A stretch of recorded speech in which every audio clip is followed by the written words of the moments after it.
तो चलिए हम आज के सेशन में class 5 lesson 4 day by day I float my paper boards.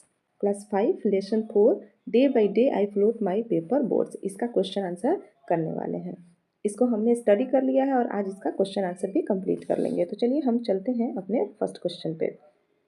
सबसे पहले हमें ट्रू एंड फॉल्स को कंप्लीट करना है, ठीक है। ट्रू और फॉल्स, ये जो स्टेटमेंट दिए गए हैं इनमें बताना है कौन सा स्टेटमेंट ट्रू है और कौन सा फॉल्स है। The child is very fond of floating paper boats in a river. बच्चा जो है वो नदी में पेपर बोट्स को, कागज के नाव को बहाने का बहुत शौकीन होता है। तो क्या ये सही है? तो बिल्कुल ये लाइन क्या है? ट्रू है, ठीक है। तो हमारा फर्स्ट लाइन क्या हो गया? True statement. चलिए next, the child writes his name in small black letters. तो बताया गया है कि चाइल्ड जो है ना अपना नाम बिग ब्लैक लेटर्स में लिखता था, स्मॉल में नहीं लिखता था। तो ये हमारा क्या हो गया? फॉल्स स्टेटमेंट, ठीक है। ये हो गया false. Third, the child sends to his village the fruits and flowers grown in his garden. बच्चा जो है वो क्या भेजता था? अपने गार्डन में उपजे हुए फूल और फलों को भेजा करता था। तो क्या ऐसा था कि वो गांव में उस नाव पे फूल और फल भेजता था? बिल्कुल नहीं। वो क्या सिवली फ्लावर्स यानी केवल फूल भेजता था, फल नहीं भेजता था। तो ये भी हमारा क्या हो गया? False statement. इसके आगे है the child loads his little boats with roses. कि बच्चा जो है उस छोटे से कागज के नाव पे रोज को फिल करता था, यानी कि गुलाब के फूल उसमें भर देता था। तो क्या वो गुलाब के फूल रखता था? नहीं। क्या रखता था? सिवली फ्लावर्स रखता था। तो ये भी हमारा फॉल्स स्टेटमेंट है। तो इसमें केवल फर्स्ट नंबर हमारा ट्रू है और बाकी सारे क्या है? रॉन्ग स्टेटमेंट है, ठीक है। और फर्स्ट वाला ट्रू हो गया। चलिए इसके आगे हमारे पास क्वेश्चन है। हमारा फर्स्ट क्वेश्चन है, why does the child float his paper boats. बच्चा जो है कागज के नाव को क्यों बहाता है?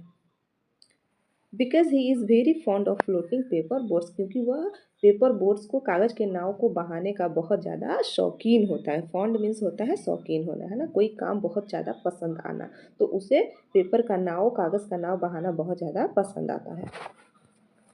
Why does the child right his name and the name of his village on the boats. बच्चा उस नाव पे अपना नाम और अपने गांव का नाम क्यों लिखता है? The child rights the name of himself. बच्चा खुद का नाम एंड हिज विलेज और अपने गांव का नाम इसलिए लिखता है सो दैट, ताकि any strange person will find them and know he who he is.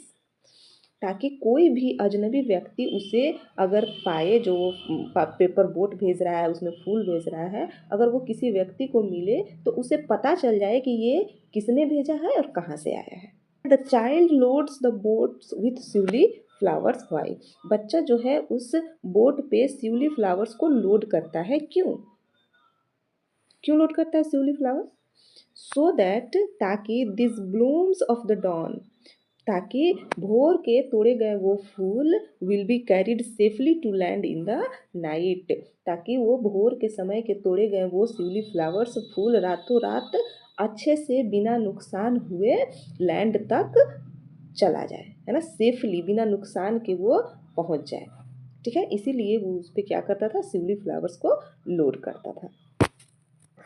Pick out the words या group of words from the poem that express the meaning of the following words.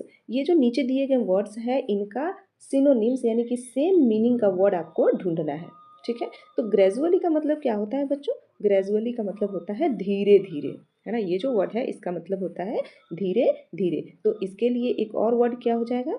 Slowly, है ना। Slow means होता है धीरे, slowly means धीरे धीरे, ठीक है। इसके बाद है सेकंड नंबर है daybreak. Daybreak, daybreak का मतलब होता है भोर का समय, है ना। मॉर्निंग से, सुबह से पहले का समय। तो डे ब्रेक का क्या हो जाएगा?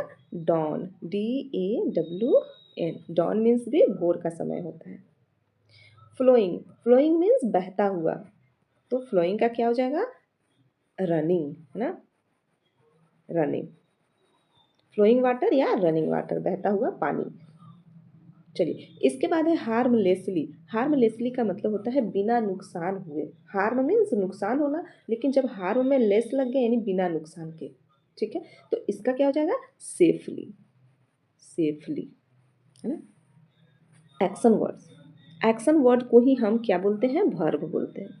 एक्शन का मतलब होता है कोई काम होना, है ना। वर्ब का मतलब भी होता है कोई काम होना, क्रिया होना, ठीक है। तो एक्शन वर्ड को ही वर्ब के नाम से भी जाना जाता है।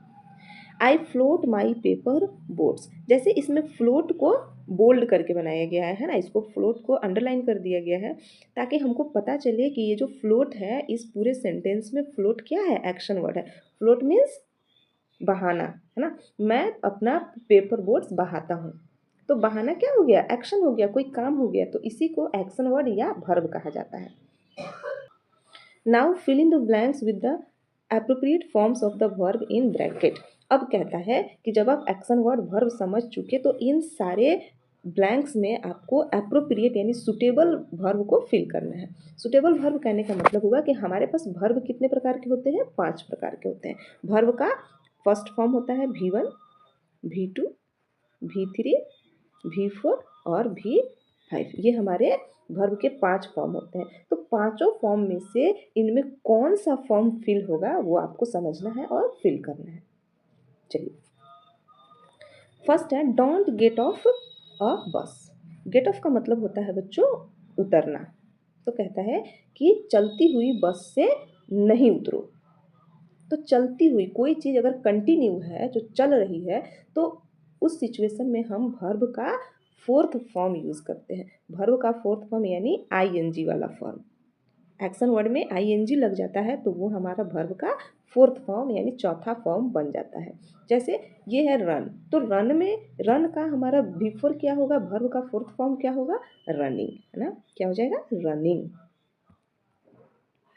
है ना। तो कहता है don't get of a running बस। रनिंग बस कहने का मतलब हुआ चलती हुई बस। तो चलती हुई बस से ना उतरो। कोई काम जब कंटिन्यू होता है, कंटिन्यूअस होते रहता है, तो उसमें वर्ब का फोर्थ फॉर्म यानी आईएनजी वाला फॉर्म यूज करते हैं। He is in the middle of the road. तो कह रहा है he is in the middle of the road, वह रोड के बीच में दौड़ रहा है। तो दौड़ रहा है यानी कंटिन्यू है काम, तो यहाँ भी हो जाएगा हमारा रनिंग, ठीक है। यहाँ भी क्या हो जाएगा, रनिंग हो जाएगा। The old man needs a stick. कैसा स्टिक, वॉकिंग स्टिक, है ना। तो इसका क्या बन जाएगा, वॉकिंग, वॉकिंग स्टिक्स। आगे है he fell down while he was, वो गिर गया, है ना। फेल डाउन का मतलब होता है गिर जाना। वो गिर गया जब वह दौड़ रहा था। तो दौड़ रहा था यानी यहाँ भी क्या हो जाएगा, walking. Children are in the pool, children are swimming in the pool. Pool में वो लोग स्विम कर रहे हैं, तैर रहे हैं। तो जब कोई काम कंटिन्यू है तो हम क्या कर देंगे, क्या कर देंगे, वर्ब का फोर्थ फॉर्म आईएनजी वाला फॉर्म यूज कर देंगे, ठीक है। All of them are wearing, सभी लोग क्या पहने हुए हैं, स्विमिंग सूट पहने हैं, यानी कि तैरने वाले सूट पहने हैं, कपड़े पहने हैं। तो हो जाएगा हमारा स्विमिंग।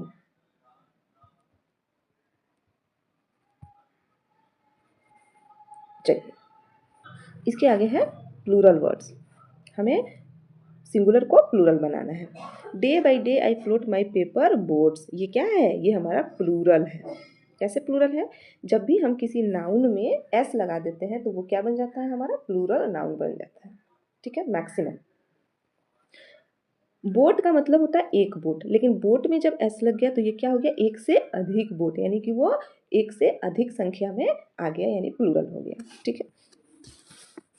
तो चलिए, हमें इस चैप्टर से कुछ वर्ड्स ढूंढने हैं और उसका प्लूरल बनाना है। तो हमने ढूंढा है क्या, इस चैप्टर में एक वर्ड है गार्डन। गार्डन मीन्स बगीचा। तो गार्डन का प्लूरल क्या हो जाएगा, इसमें हम एस ऐड कर देंगे, यानी गार्डन्स, गार्डन्स, ठीक। नेक्स्ट है नेम, है ना, नेम। तो नेम का प्लूरल क्या हो जाएगा, नेम्स।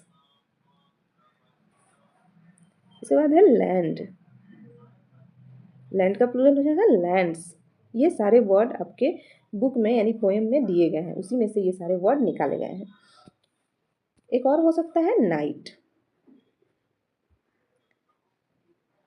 नाइट। तो नाइट का नाइट्स,